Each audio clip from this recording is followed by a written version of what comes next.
Oh, that's right. I got a microphone down here. I may not make this video. I mean, I'm making a video. Hello. I made a mocha. I just got a call today. I was kind of like struggling for motivation to get out of the house and do something. This is Friday, which is my Saturday in a lot of ways. And I didn't really want to do anything. I had one errand I had to run. And then I got a message from the program director from one of the stations here in town that I do radio on, telling me, your mailbox is full. And at first I thought they were referring to like a virtual mailbox of some kind that I didn't know about. But I've been broadcasting from my home and here's the cat. He wants a piece of the action because I'm talking. But no, they meant my mailbox. And it's like, wow, I have not had anybody mail physical media to me for many, many years. And then one time I went down because somebody told me that I had something in the mailbox, and it was for another DJ down there named Rich, and we get frequently confused with each other by staff, because when you're a late night radio person, nobody on staff in the offices knows who you are. They never see you. You might come down to the station once in a great while during daylight hours. And the other thing too that was weird about the station was the station, since COVID, it was shut down for a long time. And then people were just producing their shows and they were running on automation, with the exception of my show, which I have always done live. I think there's a brief period where I was pre-recording shows, but I don't think so. I think I was always, because I've done it on other stations. I knew how to do it. The engineer at the time knew how to set it up. So anyway, I go down there, and not only was there something in my mailbox, it was like a big stack of records, which is really bizarre. A friend of mine had the opinion that it's possible that labels and distributors and PR firms are maybe now using AI to help find, like match shows with genres and send their clients stuff to, because I'm getting, probably for the last 6 months, my digital submissions have just blown up to one specific email address, which is one of the stations I DJ at. Just sending them to me independently, and really cool stuff with press material. I mean, digital press releases and files, and it's great. And it's actually stuff I would play, whereas in the past, if I would get blind submittals sent to my email address, they would be things I would never play. It would be like, pop stuff or country stuff or hip hop, a lot of really not very good hip hop. And some electronic music, and rarely ever something I would actually play on my show. I think I actually had in one of my boilerplates, it was something like, listen to a show, see if it was something I would actually play. And very few did. So many of those submissions were just not stuff I'd ever play. But the stuff I've been getting digitally is stuff I would play. But anyway, let's look at this. And this first one is from Italy. I mean, they paid freight to send this to me from Italy. I have no idea what it is.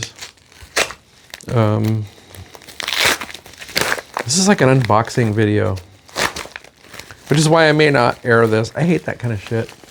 And also I don't know if this is a video that's for everybody. It seems douchey and show-offy. I get stuff sent to me. I have no idea who this is, but it's I'm Hungry by Moja or Moja. I will check it out. It's from Overdrive Records. There's a little press kit. This thing is not released until September. It says it's noise rock, prog rock. Recommended if you like Zeni Gava, Melt Banana. So I'll give that a check. Oh, it's actually a Japanese rock duo, Moja, who I've never heard of before. I will check this out. This could be very cool. And maybe I'll do a thing where I'll talk about the stuff I got. It'll probably show up on my show. One of them. And then this one is from someone named Cooper from Austin, Texas. Let's see. I can like speed this part up so you don't have to sit through me fucking around with a dull knife. And my coffee's getting cold. That's a sin against... Oh, this is actually something I've been wanting. I got the digital download of it from one agency, which is... But it's the new Unsane album, which if I understand, it is a remixed, remastered album from their past. A band I don't know a ton about. I have seen them for years. I like noise rock and harsh metal kind of noise rock stuff, so I've been wanting that. That's cool. I'm very happy to have that. Thanks, Cooper. And then this one is from someone in Hillsdale, Minnesota. Who could it be? I'll speed this part up. It'll sound funny. I'll talk the whole time so it sounds funny. The cat is laying on the floor. He looks really funny. He's got his legs splayed up in the air. Somebody suggested he's got maybe some sort of hip thing. I do not know who this is. Crush the Sun, Carbon Decoy. It looks metal. It looks maybe stoner metal. There's plaid. I'll check this out. This could be very cool.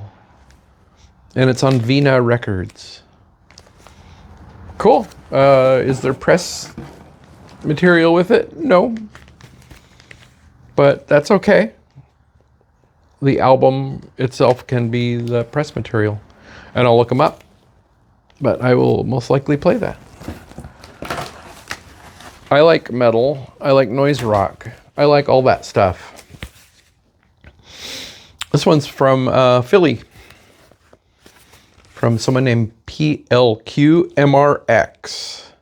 Addressed to me in Sharpie and everything. Cat is sniffing around. He's going to knock the camera down. I just know it. It's got a press kit. I know this name, Cletus Auritus. Why does this sound familiar? It's PLQMRX. I've never heard of them. I've heard the name Cletus Auritus, and I wonder where he comes from. PLQMRX, a band born out of the seediest corners of the Philly scene. That's saying something. Sorry, Philadelphians. It's a full-length album, Upside Your Head. This is not out until February of next year. Or, actually, this has probably been sitting in my mailbox since, let's see, is there a date on this thing? It should have a date stamp on it. I don't see it, but I'm going to guess this has been sitting in my mailbox for many months because my mailbox was sort of overflowing to the point it was one of those corporate type email boxes with little removable shelves. Well, they had to remove a bunch of shelves to accommodate the stuff that were in it. And really, they need to redo those shelves so they fit 12-inch records. But yes, I'll keep the press kit. And the album, I will check this out. I'm getting a hard rock vibe off of it. But where have I heard the name Cletus Auritus before? This is on Reptilian Records, and I have other stuff on that label, and it's been good stuff. So yes. And then the last one is from Pittsburgh, from Firecracker Fabrics. Maybe it's a lovely collection of swatches. And by that I mean fabric. If you are like a thread head, you know what I'm talking about. Or into fabric or cloth and are lamenting the closure of Joann's Fabrics. Wasn't that sad? People outside of my area may not know what I'm talking about. Or maybe they do. This is a tricky one to open up because not only is it taped like crazy, but it doesn't have one of those zip things where you could just rip it open. By the way, mailers have come a long way. Don't you agree? Oh, the microwaves. This is actually really good. I have gotten this digitally as well. This is actually a very cool album. I feel bad because I think it's come out for a while, but I have played it. I got it digitally, and I have been playing it on the air. Oh, this is only about like a month old, 2 months old. I'm glad I've cleaned out my box though. This is some cool stuff.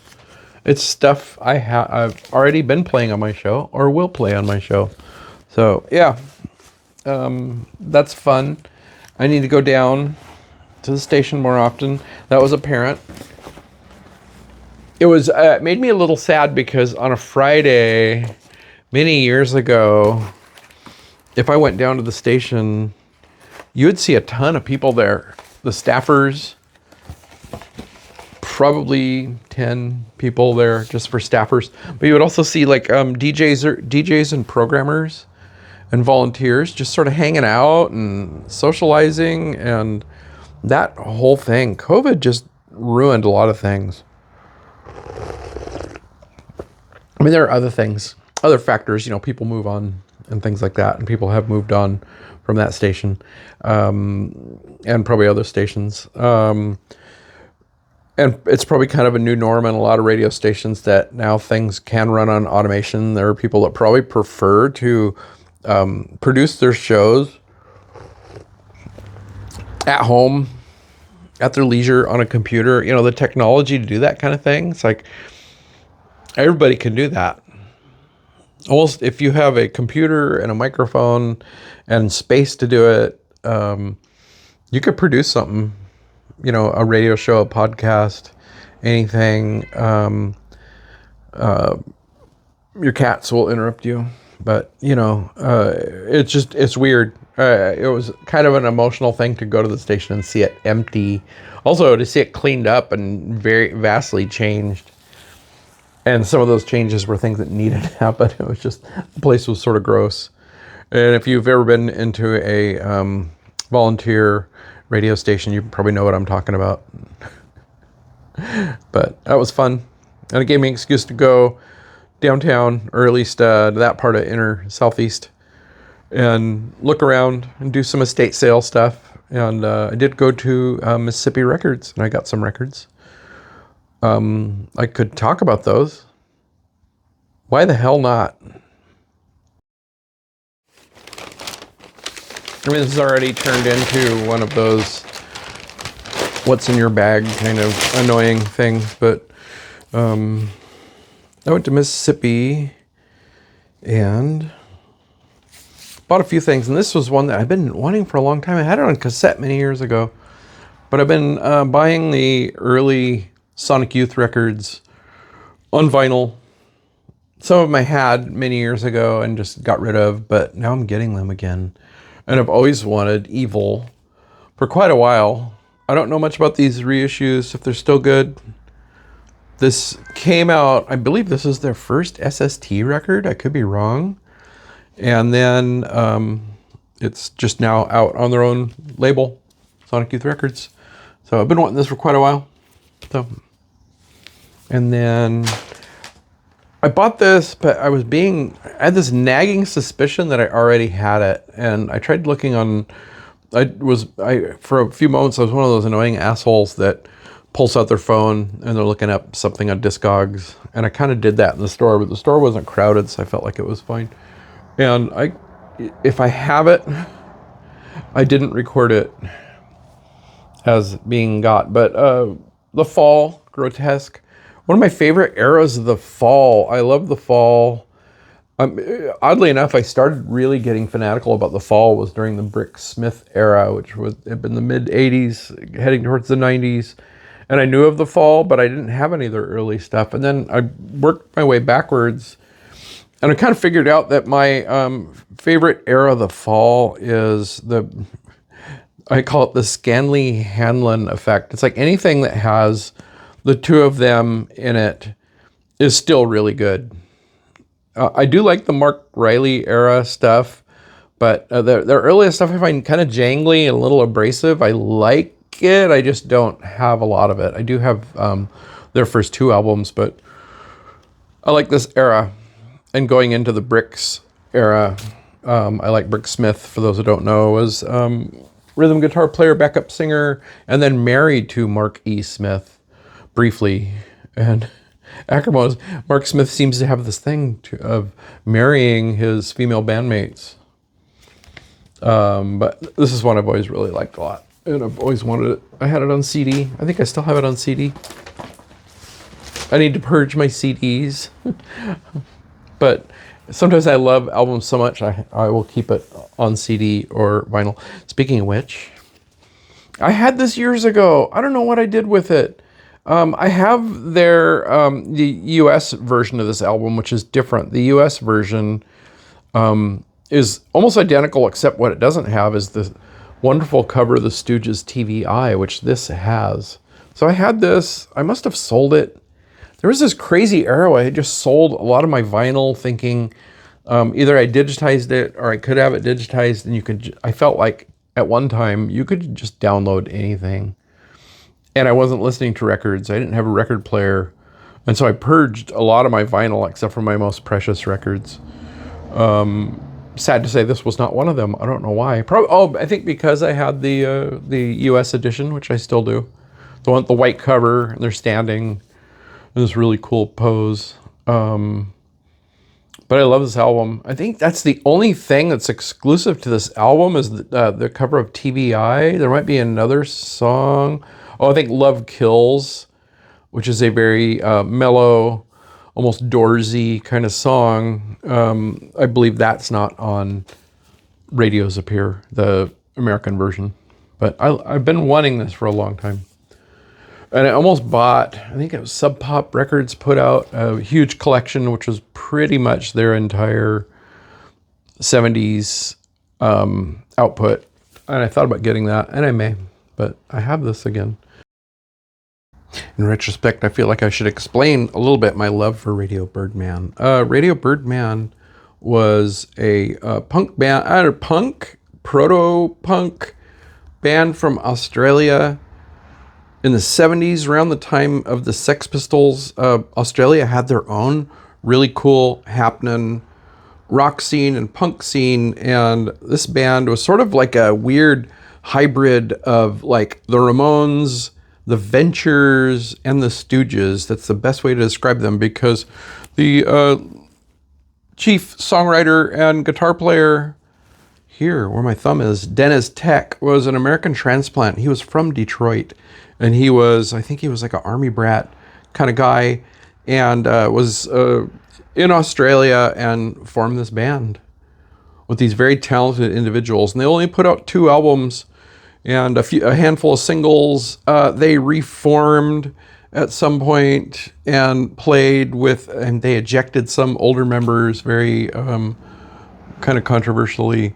And there's also a really great documentary, I don't remember the title right offhand, about them that I really recommend, because it's actually a very like honest rock doc that, like warts and all, usually rock docs with the cooperation of the people that were in the band usually aren't great. This documentary about them is really good. I recommend tracking it down.